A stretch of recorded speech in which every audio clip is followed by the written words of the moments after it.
Welcome to another episode of the Power Connector podcast.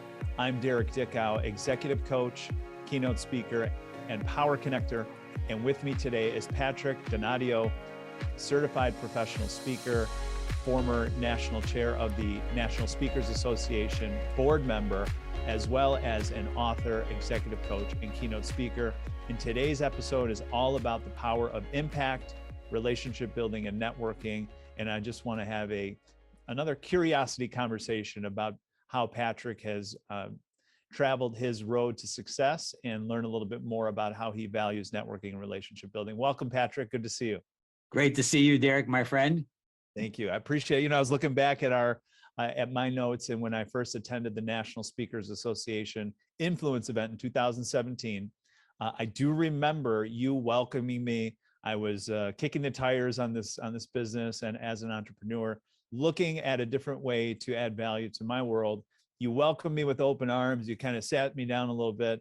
I remember you telling me the sessions to attend, what to look for, but most importantly, that I would be drinking from the fire hose for the next couple of days and to try to extract one or two nuggets of information from some of the experts and leaders that have built their businesses. And to me, you are an expert as an executive coach. You've been doing this for a long time, advising executives and C-suite clients across the country.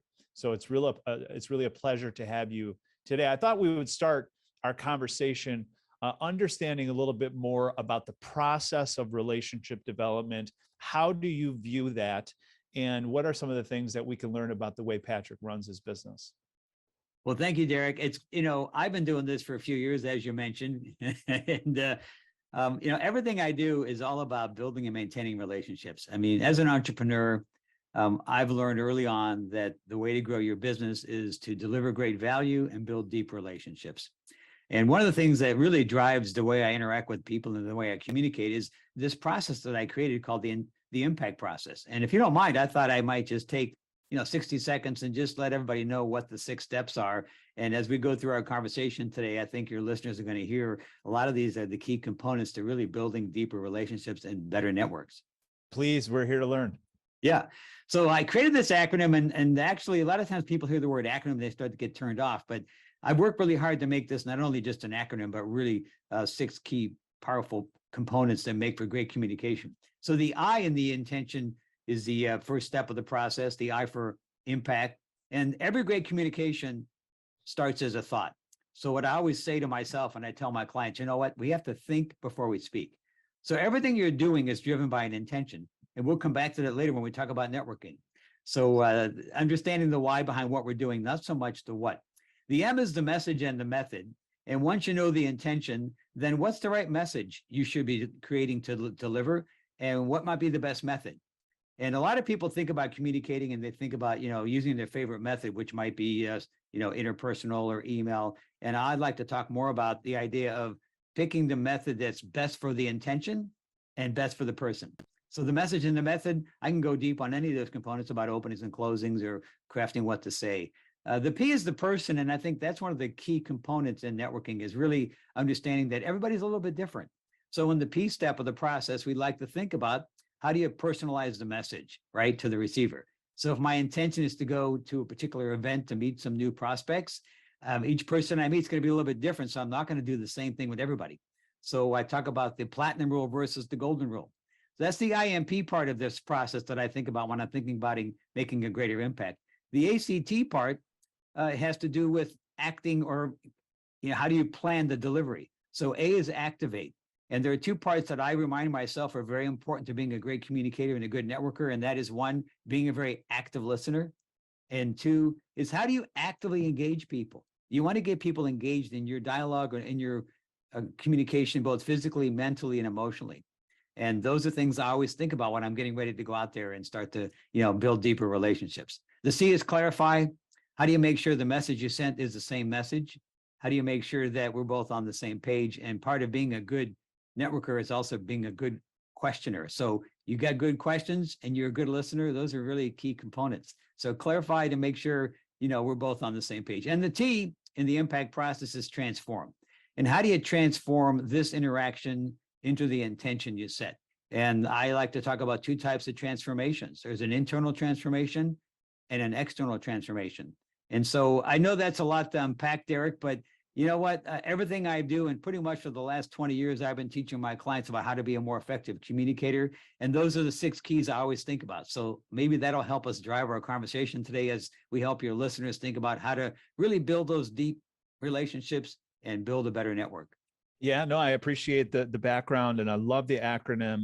I'd like to, and I took a note here on activate and understand a little bit more about the methodology. So a lot of people will come to me and ask me questions about tips, tools, techniques.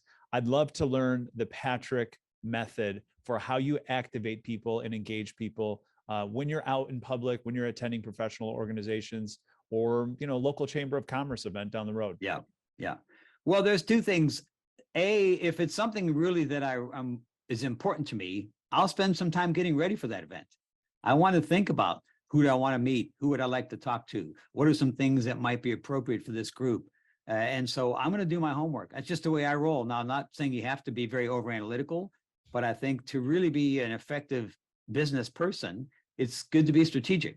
So I will always do what I call the before, during, and after approach, Derek. So if I'm going to go to an event, even when I go to NSA, I think, okay, before I might say to myself, what do I want to learn from this event? Are there any particular people I'd like to get to know or meet? Right. And then during, I have a plan for, okay, I have identified these 3 people I want to spend some time with. I remember that during the event, I'm going to look for those folks. I might send them an email before and say, hey, I know you're going to be at this event. If you got a few minutes, I'd love to get a chance to connect. I heard such good things about you from so-and-so. And then I have the after approach, right? So after the event, how will I stay in touch? How will I continue to build that deep relationship? What will I do to add value? So that's kind of my process. In addition to the impact, I have what I call the BDA, right? Before, during, and after. And it's not just about trying to be manipulative. It's about really trying to be efficient and effective. Yeah, it sounds like you take a very intentional approach to the way you relationship build. And I can attest to the fact that when we met in 2017, we had a great conversation. And sure enough, when I got back to my desk, I did get an email from you asking me what I thought about the conference. And you also said to me, is there anybody I can introduce you to, or how can I help your business? And you offered generously, I'll add, to open up your calendar and really give me some time to consider what I had processed throughout that weekend. Yeah. So I appreciate the way that you approach the intentional way of adding value to other people.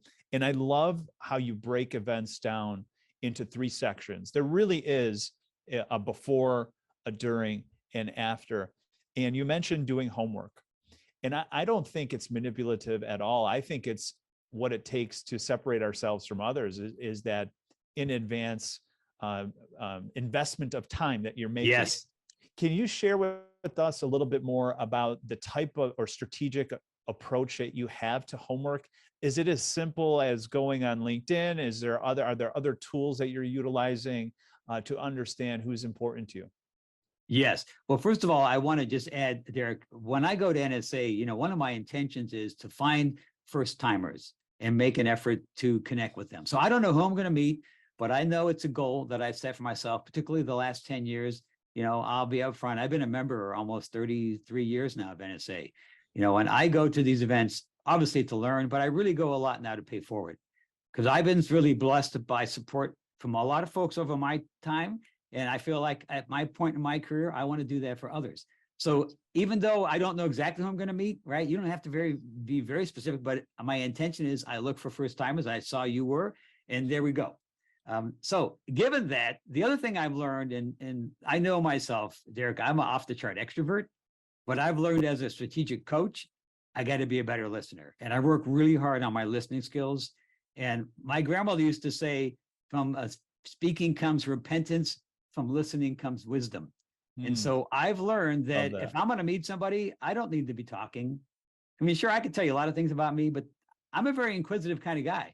I love to ask questions. I love to have a dialogue. I don't want to be an interrogator, but I think, being a good listener, having the intention of really wanting to get to know people and really wanting to be helpful, that's really the goal. And if you have all those 3 things lined up, you really can't help but make an impact. Well, I love the approach that you take, being seasoned and at the particular point in your career where you are focused on paying it forward. Seems like you've built a great practice, And part of what you do and what's important to you is to identify people that are coming for the first time or attending a program that you are very intimately familiar with. I'm sure you know everybody on stage, you know exactly who they need to meet. And so you take the approach of, I'm going to welcome people as they come to this event. I'm going to actually seek them out and try to listen and then provide some guidance based on what their goals are and who you know in the room that can help them benefit. I think that's a tremendous way to look at networking and relationship building as it relates to our involvement in professional organizations that we can benefit from. I love that.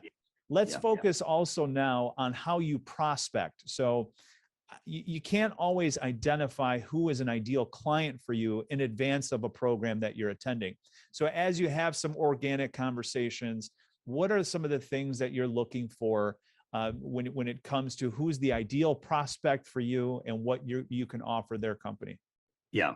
And, you know, really, there's a couple of key components I want to reinforce. One is knowing your personality style, kind of going back to the P step. As I said, I'm an extrovert. My tendency is I could fill this hour, Derek, without you ever talking, you know, but that's not my point is I know my strengths and I know my areas of improvement. So if you want to be a good networker, if you're an introvert, you got to work on taking it up a notch. You got to work on being a little more assertive. You got to work on making sure that you come prepared with some good questions, because your tendency might be to let the other person talk, right? If you're an extrovert like me, then you have to think about, how do I make sure that I shut up? And how do I make sure that I kind of come in with the intention of learning and not just about, you know, what I used to say, the old show up and throw up, right? You know, in the old days, they talk about sales. It's like, just show up and throw up, just give them a bunch of stuff and eventually you're going to convince them.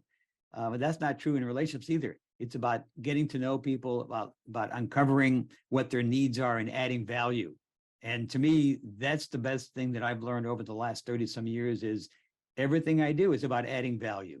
And if I can add value to this person's life and they make it, then it'll come back to me. I'm not worried about, you know, what's going to get to me, because I know whatever I give out to the universe, eventually something comes back. And it might not even be from that person.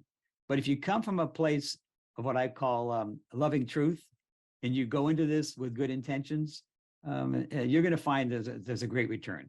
So going back to your main question, a lot of times if I have a specific concept, like, for example, who are your best prospects? That's a very important question. That's part of the before, right? So if I'm going to an event, maybe I'm thinking about speaking clients, because I do a lot of speaking as well as coaching. So I might be, as I'm meeting people, I might, in addition to helping them, I might also be thinking, is this somebody who makes a decision about hiring speakers or bringing in trainers? And if not, I might at some point even say, hey, yeah, it's great. You asked me what I do. Yes. And then I might share what I do. And then I might ask, like I did to you, is there somebody you know in your organization who might be the person to communicate with in terms of adding value to your team? And then I shut up. So being intentional about who you're looking for. Some of the resources, obviously LinkedIn is a great resource. I use it a lot. And I also love to go to the client's website. One thing I've learned early on is if you can go to a website and see if let's say it's a corporation, do they have an annual report? I will look for the annual report, the president's report. I'll read that. And I'll learn more about that organization, about what their values are, where they're going. Because I want to be able to have a conversation with that client. And I want them to know that I've done a little bit of homework. I don't say I went to your website, but I might say, you know, I noticed in the last 3 years, your organization has just really gone off the charts. I mean, you have just had a tremendous influx of new clients. Tell me, what's your secret? And so knowing what their value is, and then I'm trying to learn, like you are, my friend, I'm trying to learn to be a better person as well. So my questions are really about a win-win. I love that. Get them talking about something that's important to them, which is their business, and you demonstrating that you've taken the time, you invested some time to research about what they're focused on. I think that lets them know real quick that you're a serious person and that you're looking to add value. Can I ask, in addition to asking them about their business, do you have like a top 3 set of questions that you, I don't want to say recycle, but you can repurpose, reuse? What are your top 3 default questions that you'll ask a new contact? Yeah. Well, again, it goes back to the context of where we are, right? So like at NSA, I might ask this question.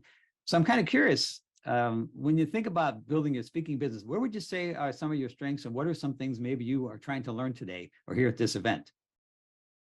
So again, I'm trying to get them to start. I'm trying to be helpful, right? By asking you that question, it's helping you, but it's also helping me. Because if you say to me, well, I really want to be better at my content, then I might be able to refer you to a session that's going to be on content. So very important point. I just want to restate. I know it's very common sense, but diagnose before you prescribe. I love that. Right? Diagnose before you before you prescribe. Yeah. You know, and you wouldn't want me to just say, hey, Derek, take these pills. I'm like, well, tell me, Derek, like, what are the symptoms? Is it this? Is it that? Right? You go to a good physician and they ask lots of questions because they really want to know exactly what to do to help you. Well, I think when you go to an event, you really got to come from the mindset that I'm here to add value and to meet folks. I'm not, it's like, if I go into thinking I'm here to get new clients, then I don't think it's going to work, because people are going to pick up on that. Yeah, I'm going to get new clients, but maybe it's because of my personality. I just love being around people. So, you know, to go to an event, that just energizes me. And I hope by helping people and meeting people and being the real me, I build a relationship. And then at some point, you know, they're going to see that I care, and then they're going to care about me, right? You remember the old quote from Zig Ziglar? Remind me which one. Yeah, well, Zig Ziglar, and a lot of folks may not even know of him because he's been gone for a while, but he was actually a very powerful presence at our National Speakers Associations. And he wrote the book, See You at the Top. One of the really, I call him the godfather of motivational speakers. And Zig Ziglar used to say, people don't care how much you know, until they know how much you care. Yeah, and when he said that in one of the speeches, this is probably 25 years ago, that really stuck with me, right? Is that, you know what? I need to let people know that I care. And I do care. I mean, I'm in this business because I love what I do. And that's going to come across when you go to an event too. Yeah, I think it came across in our first interaction in 2017. And every time I see you at these functions, you're consistent, you're intentional, you're all about just trying to help people further along on their journey.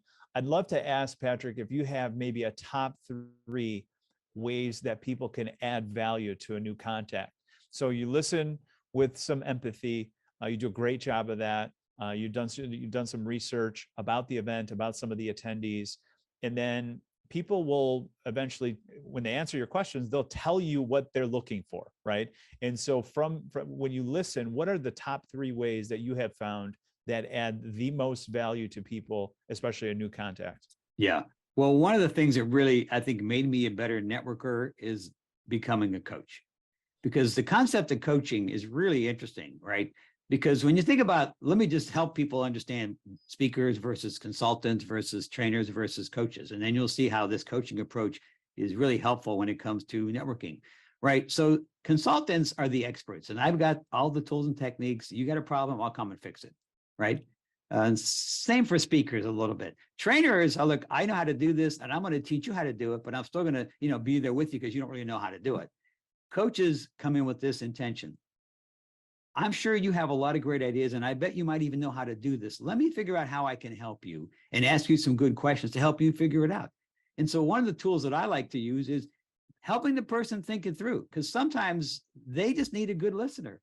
I don't know about you, but so many times in the recent past, we're all impatient. And maybe you've been at an event where someone's talking with you and you can see their eyes darting over, looking, who am I going to talk to next, right? I learned this from Glenn. It happens to me all the time. Even me, it happens to me. Yeah. I mean, it's human nature. And it's a terrible feeling. Yes. When you're in the middle of a conversation with somebody and they look right over our shoulder. Right. Like, okay, they don't want to be in this conversation. So yeah, I tell people, don't do that to others. Exactly. And that's where that concept of I'm all about you, right? I'm focused on you. And I was kind of sharing real quickly, one of our speakers who just passed away, a past national president, was Glenna Salisbury. And I met her early on, just an amazing woman. And I was so impressed because every time I would talk with her, you felt like you were the only person in the world. There might be 10 people behind me, never looked at any one of those. She looked at me, but she knew when it was time to move on too. So she didn't she couldn't give me 20 minutes, but every minute she gave me made me feel like I was the only person in the world that she was focused on. And that's about value. People need to feel valued. We live in a time when everything's instant, right? I mean, hurry up, hurry up, hurry up. And I'm not saying you have to spend 30 minutes with each person, but whatever minute or two you spend with that person, make sure that they feel that you're with them. I So love the idea of being open to asking questions, and maybe instead of having the answer, sometimes even ask the client a follow-up question. That's interesting. I'm curious, like, what have you done that's been working and where are you still struggling? So if I got this right, your advice is to listen, number one, number two, to be present in the conversation, and number three, to re-engage with follow-up questions to demonstrate I am present in the conversation. Yes. And then I would add the fourth one is if someone's struggling or they feel like you're asking the question and they really don't know the answer, don't keep peppering them. I mean, you can do this. I put on my little consulting cap and I say, hey, Derek, would it be okay if I share a thought? Because I had something that popped into my head regarding, that topic. So I ask permission and they say, oh yeah, sure, whatever. And then I'll say, well, as you were sharing, one thing that came to me was blah, blah, blah, blah, blah. And I'm curious, how does that resonate with you? Oh, I like that. All right. It's funny you say that because I was thinking this and that, and then you continue the dialogue. Sure. I love that. So diagnose before you prescribe. I like that a lot. Yeah. So tell me more a little bit about your expertise and your professional journey. You're an author. Tell me, how did you arrive at this business? Yeah. Well, early on, I went to Ohio University to be a radio announcer. Right. I wanted to be in broadcasting because I love being in front of groups and I love, being in the spotlight off to be up front. Right. But once I got started into my career path, I was on the radio and I realized to myself, this is kind of boring because I'm not talking to anybody. I don't know if anybody's listening. And so I got out of that arena for broadcasting and went into broadcast management. And that's where I fell in love with the whole idea of communication and leading. And so I worked at the university after I graduated from grad school for a couple of years as a professional on staff. And really, I tell you, one of the great training grounds, I was a resident assistant in college as a student job where I got to help pay my way through. But it taught me so much about others and being with others. And when I left university, I went work for an association. And so part of the reason I love associations is because not only did I work for one, but I was an executive director in my past life of an association.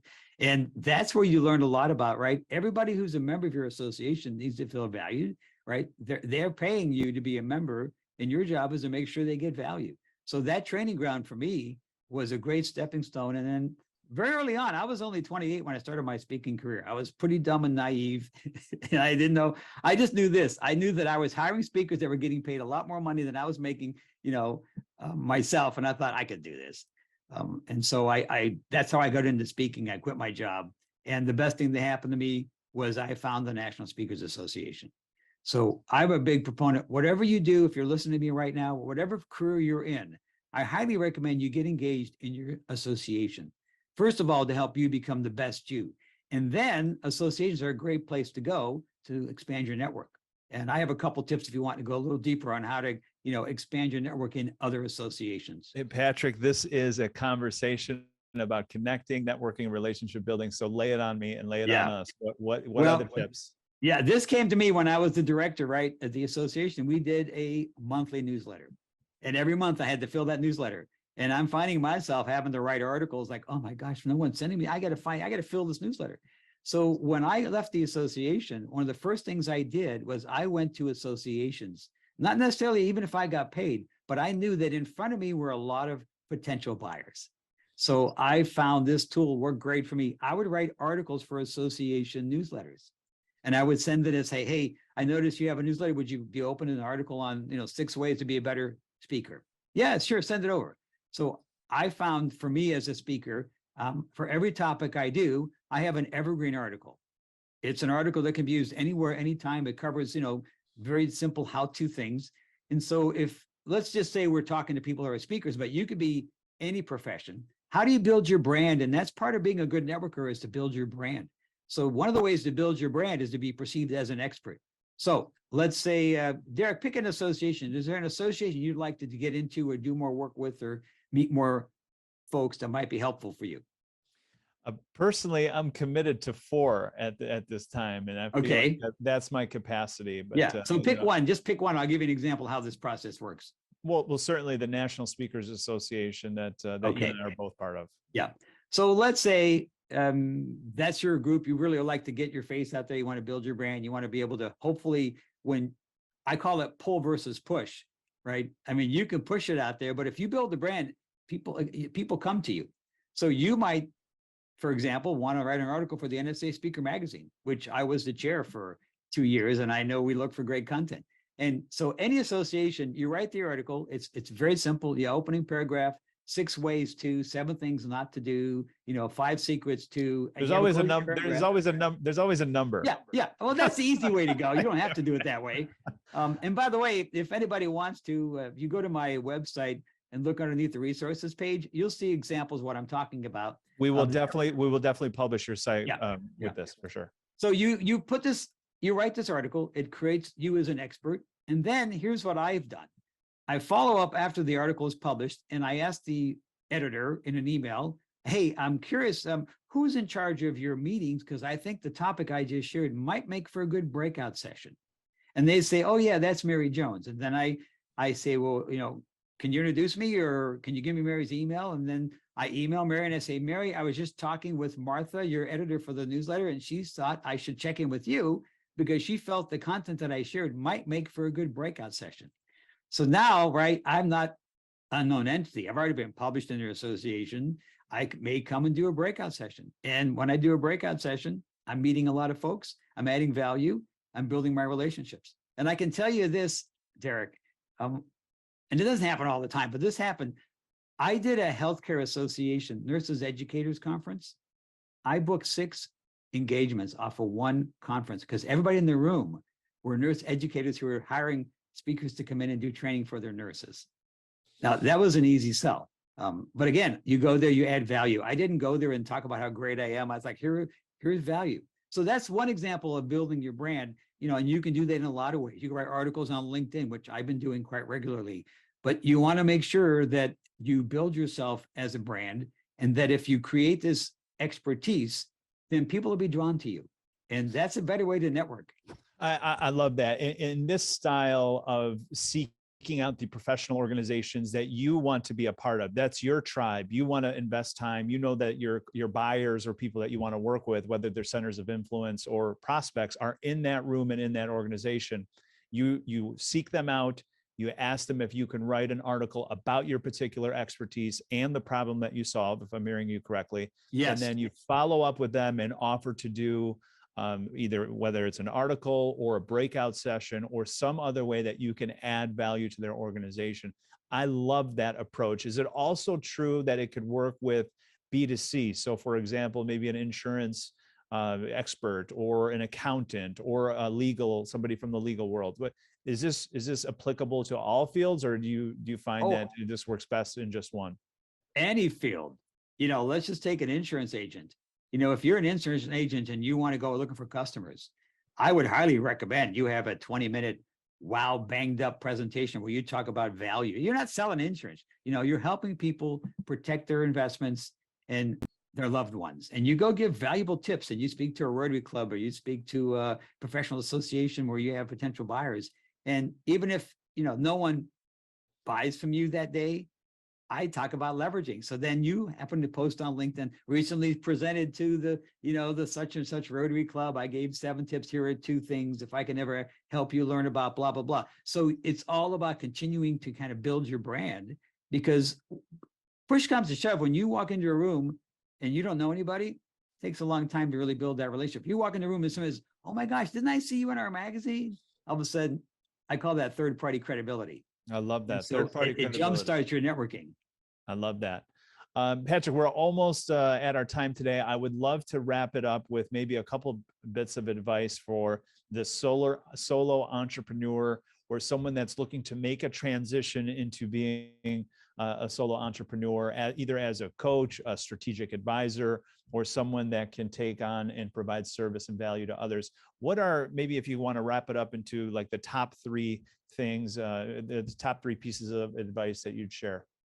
Well, if anybody wants to go on their own, that's what I'm hearing you ask me, is that correct? Either to go off on their own or to make a transition from one career to the next where they're providing service and value as a strategic partner. Yeah. So I'm going to answer 2 ways. If you want to go on your own, the first thing I would suggest is you start to build up a little bit of a nest egg so that once you make the leap, you don't feel tempted to quit right away, because it takes time when you start your own business. If you want to make a career change, same thing I'm sharing before, is you have to be a known quantity. So you really need to begin to build your brand out there. You want people to think of you as an expert. And that means you've got to be on LinkedIn, or you got to be in some form of social media. You got to be published, maybe on a talk show, maybe doing a podcast like we're doing today. And then you leverage that so that you can show people I'm a true expert. And I'm somebody you probably want to seek out, because I'm not just, somebody who doesn't know what they're doing. So number one is building your brand. Number two is thinking strategically, right? You have to really think about how you're going to grow that particular practice or business. And so one thing I used to coach lawyers on how to build their practice. And I talked about, top 10 list, like who are the top 10 potential clients in your area you'd love to do work with? And you have a target list. And so, okay, now where do they hang out?